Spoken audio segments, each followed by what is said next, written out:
Start करने जा रहे हैं एक नया chapter aldehyde and ketones. Examination point of view से बहुत इंपॉर्टेंट है ये चैप्टर, और वैसे भी ये चैप्टर बहुत इंपॉर्टेंट है क्योंकि इसकी कई रिएक्शंस बहुत काम में आती हैं। इसका स्ट्रक्चर एल्डिहाइड एंड कीटोन का वो भी इम्पॉर्टेंट है, और इसकी सिंथेसिस के मेथड्स, नेम रिएक्शंस आती हैं इसमें कई, और कई तरह की इसकी रिएक्शंस जो होती हैं वो काफ़ी इंपॉर्टेंट रिएक्शन है। तो हम स्टार्ट करते हैं एल्डिहाइड एंड कीटोन्स। आज के इस लेक्चर में हम पढ़ेंगे कि एल्डिहाइड कीटोन्स क्या होते हैं, किन को हम कार्बोनाइल कंपाउंड कहते हैं, इनका नॉमेनक्लेचर और इनका आइसोमेरिज्म। तो हम स्टार्ट करते हैं एल्डिहाइड एंड कीटोन का चैप्टर। तो सबसे पहले हम देखते हैं कि कार्बोनाइल कंपाउंड्स होते क्या है, किसे हम कार्बोनाइल कंपाउंड कहते हैं, कौन सी ऐसी संरचना है जिसके कारण हम इनको कार्बोनाइल कंपाउंड कहते हैं। आपने जनरली देखा होगा कि जैसे कार्बन की वैलेंसी होती है 4 ना, अगर हमने ऐसा स्ट्रक्चर देखा होगा, जैसे आपने लिखा होगा CH3 C double bond O और CH3, इसको हम कहते हैं एसीटोन, इसका नाम है एसीटोन। और इसी तरह से आपने ये वाली संरचना भी देखी होगी CH3 CHO, इसका नाम है एसिटल्डिहाइड, एसिटल्डिहाइड। तो आप देखें इस तरह की संरचना में एक ये चीज कॉमन है, C डबल बॉन्ड O, यहाँ पे भी C double bond O structure है।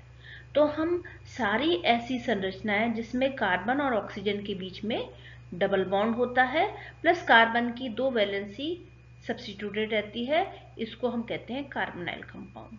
तो इनका जनरल नाम हमने क्या रख दिया, कार्बोनाइल कंपाउंड। इनको हम कार्बोनाइल कंपाउंड कहते हैं, या कार्बोनाइल यौगिक हम इसको कहते हैं। अगर इस कार्बन की जो 2 वैलेंसी, टोटल वैलेंसी 4 है, 2 ऑक्सीजन के साथ जुड़ी हुई है और 2 यहाँ पर वैलेंसी है। अगर इसकी दोनों वैलेंसी किसी और कार्बन एटम से जुड़ी हो, मतलब दोनों वैलेंसी पर कार्बन एटम जुड़ा हो, मान लीजिए यहाँ पर हमने लिख दिया CH3 ग्रुप और यहाँ पर भी हमने लिख दिया CH3 ग्रुप, यानी कि इस कार्बन की 2 जो वैलेंसी है वो किससे जुड़ी हुई है, कार्बन और कार्बन से, तब हम ऐसे कार्बोनाइल कंपाउंड को कह देते हैं ये कीटोन है। अगर इसकी valency C double bond O और एक वैलेंसी हाइड्रोजन से और दूसरी कार्बन के साथ जुड़ी हुई है, मान लीजिए हमने लिख दिया यहाँ पर CH3 ग्रुप, तो यहाँ पर कार्बन की एक वैलेंसी हाइड्रोजन से और दूसरी वैलेंसी CH3 ग्रुप से जुड़ी हुई है, यानी कार्बन से जुड़ी हुई है, तब हम उसको कह देते हैं एल्डिहाइड।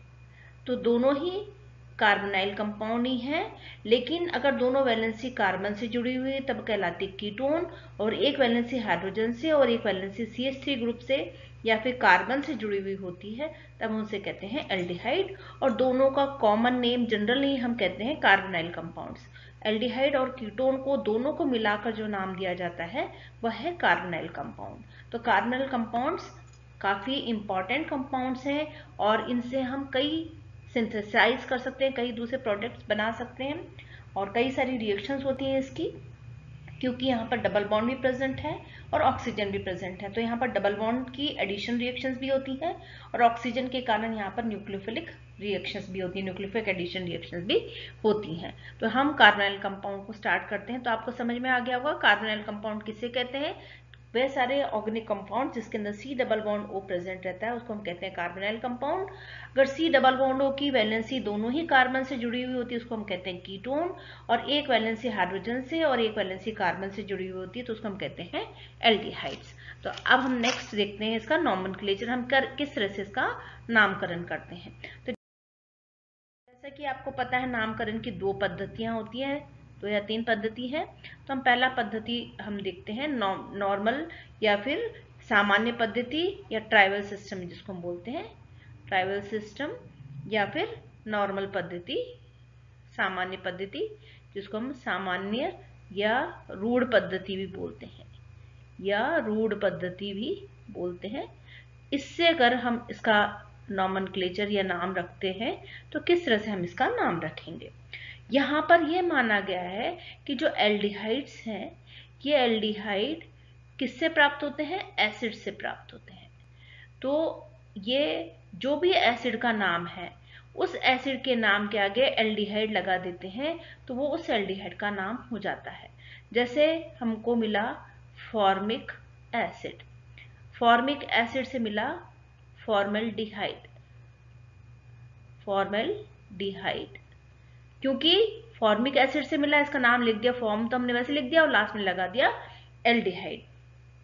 इसी तरह से हमने लिखा एसिटिल्डिहाइड, तो ये एसिटिक एसिड से हमको मिला एसिटिल्डिहाइड। तो ये सामान्य या रूढ़ पद्धति है जिसके अंदर हम कहते हैं कि जिस भी एसिड से ये हमने प्राप्त हुआ है उसके आगे हम एल्डिहाइड या एल्डिहाइड स्ट्रक्चर हम उसका लगा देते हैं, उसको उसका नाम दे देते हैं। जैसे बेंजल्डिहाइड बना बेंजोइक एसिड से। तो इस तरह से अगर हम नामकरण दे देते हैं तो वो कहलाता है रूढ़ पद्धति या सामान्य पद्धति। जैसे लिया हमने बेंजोइक एसिड, बेंजोइक एसिड और बेंजोइक एसिड से बना दिया बेंजल्डिहाइड, ये बन गया बेंजल्डिहाइड। तो हमने यहाँ पर क्या किया, ऑक्सीडेशन कर दिया है फॉर्मिक एसिड वगैरह का, और उससे हमने फॉर्मल्डिहाइड से का ऑक्सीडेशन करके फॉर्मिक एसिड हम बना सकते हैं। इसी तरह से अगर हम कीटोन का नामकरण करें तो कीटोन में यहाँ पर माना गया है, नामकरण कीटोन का करते हुए ने हम डाई एल्किल कीटोन कहते हैं। डाई मतलब दो है, क्योंकि एल्काइल ग्रुप है यहाँ पर, और जो भी कीटोन है तो हम इसका नामकरण किस तरह से करते हैं, डाई एल्काइल कीटोन। जैसे हमने लिखा CH3 C double bond O CH3, तो यहाँ पर ये एक एल्काइल ग्रुप, ये दूसरा एल्काइल ग्रुप, तो दोनों एल्काइल ग्रुप हो गए, एक ये वाला एल्काइल ग्रुप हो गया और ये वाला एल्काइल ग्रुप हो गया। तो इनका नाम दोनों एल्काइल ग्रुप के लिए हमने लिख दिया डाई, और कीटोन को दे दिया हमने ये वाला नाम, C double bond O group है वो हो गया कीटोनिक ग्रुप, है ना। तो इसका नाम क्या हो जाएगा, डाई मिथाइल कीटोन। इसका नाम हो जाएगा डाई मिथाइल कीटोन, क्योंकि यहाँ पर दो मिथाइल ग्रुप प्रेजेंट है। अगर इसी तरह से हम यहाँ पर अगर हम लेते हैं CH3 C double bond O CH2 और CH3, अगर इस तरह का स्ट्रक्चर होगा तो यहाँ पर दोनों अलग अलग ग्रुप हैं, तो हम इसका नाम देंगे, क्योंकि इथाइल E पहले आता है, फिर आएगा मिथाइल और कीटोन, इसका नाम हो जाएगा इथाइल मिथाइल कीटोन। इसी तरह से अगर हम लेते हैं C2H5 C double bond O C2H5, तो ये भी इथाइल ग्रुप, ये भी इथाइल ग्रुप, तो इसका नाम हो जाएगा डाई इथाइल कीटोन। तो इस तरह से हम इसका नामकरण कर देते हैं रूढ़ पद्धति के अंदर। हम यहाँ पर एसीटोन जनरली नाम देते हैं, CH3CO CH3 का नाम, इसका जो नाम है जनरल नेम है इसका एसीटोन, जनरल नेम इसका एसीटोन है। क्यों इसका नाम एसीटोन है, क्योंकि ये एसिटिक एसिड से प्राप्त हुआ है। तो एसिटिक एसिड से प्राप्त होने के कारण इसको हम नाम दे देते हैं एसिड, एसिटिक एसिड से बना एसिड, और ऊन हमने नाम दे दिया एंड के अंदर। अब नेक्स्ट आता है IUPAC nomenclature. IUPAC nomenclature, IUPAC nomenclature में हम क्या करते हैं, हम इसको एल्केन का डेरिवेटिव मानते हैं, एल्केन से प्राप्त हुआ ये मानते हैं। एल्केन से हम एक हाइड्रोजन को हटा देते हैं, we will remove one hydrogen atom, एक हाइड्रोजन एटम को निकाल देते हैं और उसकी जगह CHO या C double bond O group लगा देते हैं, ऐसा माना जाता है। और उसके कारण एल्केन से एक हाइड्रोजन हटाकर ये ग्रुप हटा देते हैं। तो इसके लिए हम एल्डिहाइड के लिए तो हम एल्केन के नाम के आगे एंड में लगा देते हैं एल, और कीटोन के लिए लगा देते हैं ऊन। तो एल्केन का E हटा दिया जाता है, एल्केन के अंदर से जो E है ये हटा देते हैं और उसकी जगह एल या फिर ऊन लगा देते हैं। मान लीजिए हमने लिखा, ये लिखा हमने CH4, इसके अंदर से हमने एक हाइड्रोजन हटा दिया, हमने लिखा CH3 CHO, CH3 CHO। तो ये हो जाएगा एसिटिक वैसे एसिटिल्डिहाइड है, लेकिन यहाँ पर एक कार्बन एटम की संख्या कितनी है, 2। तो 2 कार्बन एटम होने के कारण हम क्या बोलते हैं उसको, 2 कार्बन एटम के लिए हम बोलते हैं इथेन बोलते हैं, इथेन। तो हमने ई हटा दिया, उसकी जगह हमने लगा दिया एल, तो इसका नाम हो जाएगा इथेनेल, इथेनेल हो जाएगा। इसी तरह से हमने लिया CH3 CH2 CHO। तो यहाँ पर कार्बन की संख्या कितनी है, 1 2 और 3। नामकरण यहाँ से स्टार्ट करते हैं, नंबरिंग। तो 1 2 और 3। तो 3 कार्बन एटम के लिए हम लिखते हैं प्रोपेन, प्रोपेन। तो हमको ये ई हटा देना है, उसकी जगह हमको लगा दे देना है एल, तो इसका नाम हो जाएगा प्रोपेनेल। इस तरह से हम जो भी होगा उसके आगे उसका नाम लिख देंगे और एल लगा देंगे एंड के अंदर। तो यहाँ पर हमने लगा दिया, ये एल हमने लगा दिया, यहाँ पर एल लगा दिया हमने, तो इसका नाम हो जाएगा इथेनेल और प्रोपेनेल। इस तरह से हम इसका नाम लिखते जाते हैं। अगर हम कीटोन की ओर बढ़ते हैं, अगर कीटोन का हमको नामकरण करना है, तो हम कीटोन के लिए, क्योंकि वहां पर हम लगाते हैं ओन, तो एग्जाम्पल हम देखते हैं। जैसे हमने लिया CH3 C double bond O और CH3, सिंपलेस्ट हमने ले लिया एसीटोन। तो एसीटोन के अंदर कार्बन की संख्या कितनी है, 1 2 और 3। 3 कार्बन के लिए हम लिखते हैं प्रोपेन,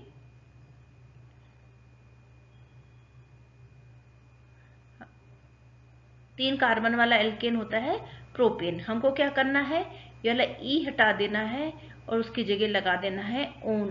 तो हम लिखेंगे इसका नाम प्रोपेनोन, इसका नाम हो जाएगा प्रोपेनोन। इस तरह से हम इसका नाम लिख सकते हैं। अगर हमको लिखना है, मान लीजिए CH3 CH2 C double bond O और CH3, नंबरिंग हम यहाँ पर इसको मिनिमम नंबर देंगे, तो यहाँ से स्टार्ट करेंगे 1 2 3 एंड 4। 4 कार्बन एटम वाली संख्या को हम बोलते हैं ब्यूटेन। और क्योंकि हमको ई हटा देना है और उसकी जगह ऐड कर देना है ओन, तो इसका नाम हो जाएगा ब्यूटेनोन, इसका नाम हो जाएगा ब्यूटेनोन। क्योंकि यहाँ पर इसके आइसोमर्स बन सकते हैं, इसलिए हमको ब्यूटेन के अंदर कीटोन की पोजीशन देनी पड़ेगी। तो हम यहाँ पर 2 ब्यूटेनोन लिखेंगे, क्योंकि दूसरे नंबर वाले कार्बन एटम पर कीटोनिक ग्रुप प्रेजेंट है, तो इसका नाम हो जाएगा 2 ब्यूटेनोन या ब्यूटेन 2 ओन भी हम इसको लिख सकते हैं। अगर हमारे पास स्ट्रक्चर है, मान लीजिए CH3 CH2 C double bond O CH2 और CH3, तो यहाँ पर कितने कार्बन है, हम नंबरिंग हम मिनिमम देंगे, यहाँ से स्टार्ट करते हैं 1 2 3 4 5 और 6। यहाँ पर हमने तो 6 कार्बन एटम के लिए हम लिखते हैं हेक्सेन, हमको ओन लगा देना है। तो यहाँ से हमने तीसरे नंबर वाले कार्बन एटम पर कीटोनिक ग्रुप है, तो हमने लिखा 3 हेक्सेनोन या हेक्सेन 3 ओन भी हम यहाँ पर लिख सकते हैं। इसका नाम लिखेंगे हेक्सा 3 ओन। इस तरह से हम इसका नामकरण करेंगे। 5 होंगे तो पेंटेनोन लिखेंगे। क्योंकि प्रोपेनॉल और ब्यूटेनॉल में कीटोनिक समूह की और कोई स्थिति भी हो सकती है, इसलिए हमको यहाँ पर इसका नाम पोजीशन ऑफ कीटोनिक ग्रुप लिखना जरूरी है। एसीटोन के स्ट्रक्चर में क्योंकि उसकी कोई और पोजीशन नहीं थी, इसलिए अगर हम उसकी पोजीशन नहीं लिखते हैं तो भी चलेगा, लेकिन यहाँ पर हमको उसकी पोजीशन लिखनी पड़ेगी। तो आपको नॉमेनक्लेचर अच्छी तरह से आ गया। करना क्या है हमको, यहाँ पर IUPAC पद्धति में जितने भी कार्बन है उसका IUPAC के अकॉर्डिंग नाम लिखकर उसके एंड में हम एल या ओन लगा देंगे और उसकी पोजीशन बता देंगे कि कौन सी पोजीशन पर ये प्रेजेंट है। अब हम करते हैं इसका isomerism. Next is isomerism. Isomerism या समावयता, या फिर इसको हम बोलते हैं समावयवता, यानी कि जब ऑर्गेनिक कंपाउंड में स्ट्रक्चर दोनों अलग अलग हम स्ट्रक्चर लिख सकते हैं, इनका मॉलिक्यूलर फॉर्मूला सेम होता है, तो ऐसे गुण को हम कहते हैं समावयता। तो हम देखते हैं एल्डिहाइड और कीटोन कितने प्रकार की समावयता प्रदर्शित करते हैं। तो सबसे पहले तो नेचुरली है, एक आती है चेन आइसोमेरिज्म या फिर श्रृंखला समवेता या फिर श्रृंखला समवेता, यानी कि इसकी चेन के अंदर या श्रृंखला के अंदर अंतर है। जैसे कि हमने लिखा, मान लीजिए हमने लिखा CH3 CH2 CH2 CH2, बिल्कुल स्ट्रेट चेन है यहाँ पर। इसका नाम है ब्यूटेनेल, इसका नाम है ब्यूटेनेल, क्योंकि यहाँ पर 4 कार्बन एटम प्रेजेंट है। अगर हम नंबरिंग यहाँ से करते हैं 2 3 और 4 कार्बन एटम, 4 कार्बन एटम के लिए हमने लिखा ब्यूटेन और एल लगा दिया, ब्यूटेनेल हो गया। अब यहाँ पर ये तो स्ट्रेट चेन है, अगर हम इसकी ब्रांचिंग कर देते हैं, हमने लिख दिया CH3 CH CH3 CHO, यहाँ पे भी 4 ही कार्बन एटम है और ये है आइसोब्यूटेनॉल, ब्यूटेनेल 2 मेथिल प्रोपेनेल है ये। तो इसको ये दूसरी ये हो गया 2 मेथिल, क्योंकि सेकेंड कार्बन एटम पर एल्डिहाइड ग्रुप प्रेजेंट है, तो इसका नाम हो गया 2 मेथिल प्रोपेनेल। नंबरिंग यहाँ से कर रहे हैं 1 2 3, सेकेंड कार्बन एटम पर एक मिथाइल ग्रुप प्रेजेंट है यहाँ पर, तो इसके लिए नाम आ गया 2 मिथाइल और प्रोपेनेल, क्योंकि 3 कार्बन एटम प्रेजेंट है तो इसका नाम हो गया प्रोपेनेल। ये हो जाएगा 2 मिथाइल प्रोपेनेल। तो एक समवेता होगी इसके अंदर श्रृंखला समवेता, जहां पर श्रृंखला के अंदर उसके अंदर अंतर है। इसी तरह से कीटोन को भी हम लिख सकते हैं, कीटोन में भी श्रृंखला समवेता पाई जाती है।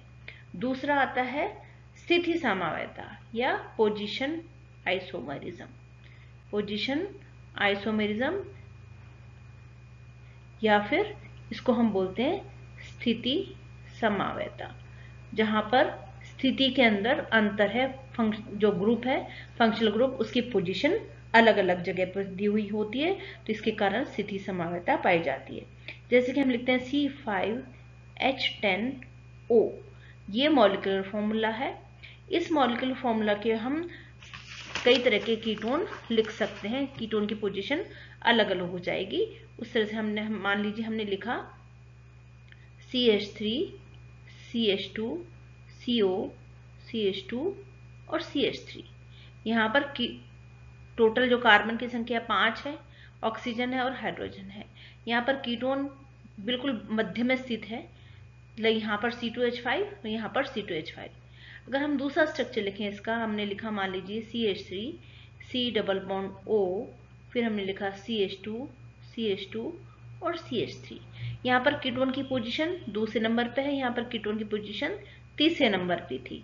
तो ये एक दूसरे के स्थिति समवेता है, क्योंकि यहाँ पर कीटोन की पोजीशन अलग अलग हो जाती है। यहाँ पर कीटोन तीसरे नंबर वाले कार्बन एटम पर है, यहाँ पे कीटोन दूसरे नंबर वाले कार्बन एटम पर प्रेजेंट है।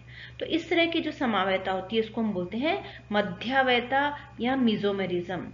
इसको इस तरह की जो स्थिति समवेता होती है जिसको हम बोलते हैं मध्यावस्था, मध्यावेता या फिर मीजो आइसोमेरिज्म। मीसो आइसोमेरिज्म किसे कहते हैं, आता है क्वेश्चन।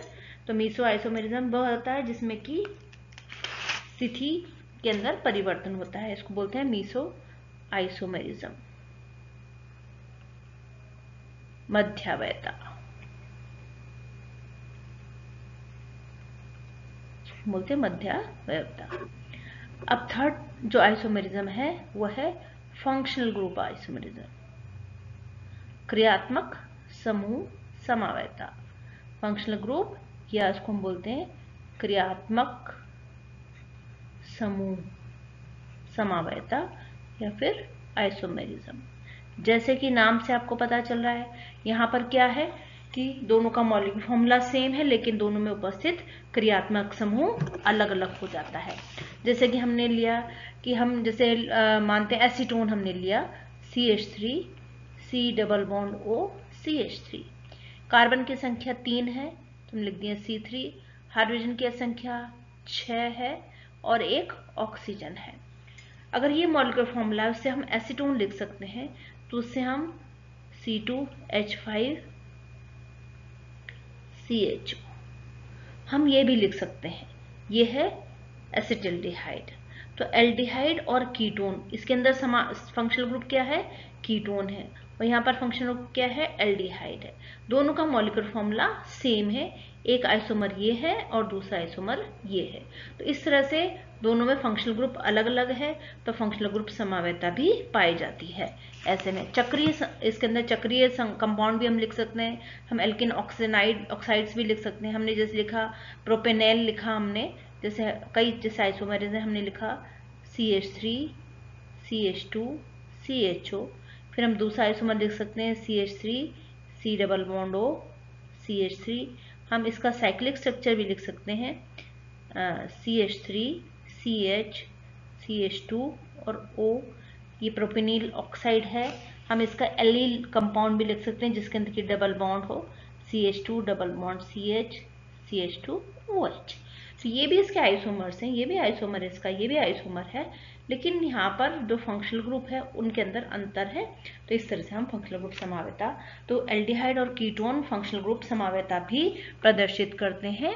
और इस तरह से इसके अंदर ये कुछ समावयता और हमने पढ़ लिया इसके अंदर कि किस तरह से इसका नामकरण किया जाता है, इसका नॉमेनक्लेचर किस तरह होता है। अब हम इसको बनाने की कुछ विधियां हम पढ़ते हैं कि एल्डिहाइड और कीटोन को किस तरह से इसका सिंथेसिस किया जाता है। तो हम एक दो सिंथेसिस के मेथड देख लेते हैं क्योंकि बहुत इंपॉर्टेंट रिएक्शंस हैं इसके बनाने की विधियां। हम अल्कोहल का चैप्टर पढ़ चुके हैं, तो अल्कोहल के चैप्टर में हमने अल्कोहल बनाया था एल्डिहाइड और कीटोन से। तो यहाँ पर हम अल्कोहल से बनाते हैं एल्डिहाइड और कीटोन। तो पहला मेथड हम लेते हैं from alcohol. From alcohol, alcohol से एल्डिहाइड और कीटोन किस तरह से बनाया जा सकता है।